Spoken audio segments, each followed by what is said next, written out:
Hello, kumares! Tara na, magluto tayo ng chicken pastil. Nag-crave ang aking anak, kaya lulutuan ko muna. Wait lang kayo, start na natin ang pagluluto ng chicken pastil. Ihanda ang mga kailangan, mga Mars. Tara na, magpakulo muna tayo ng manok.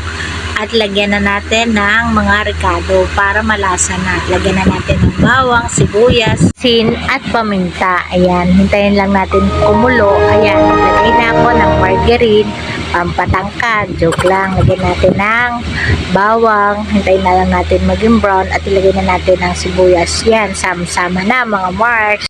Kunin naman natin ang hinimay nating manok. Ayan, chicken fillet ko na yan para maging pastel. Ayan, lagyan lang natin ng konti sabaw ng pinakuluan kanina para mas lalong luminamnam. Lagyan natin ng konting paprika at atsuete powder.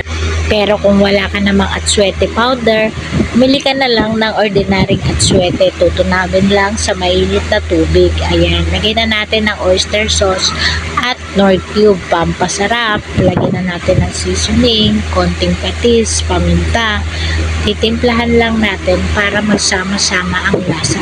Lagyan na rin natin ng konting toyo para lalong lumasa at asukal pang pabalance ng lasa.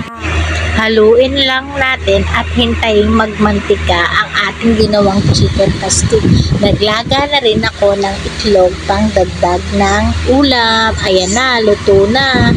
Prepare na ang ating ulam for the day. Kaya kain na. Thank you Lord, mga Mars. Salamat sa panonood.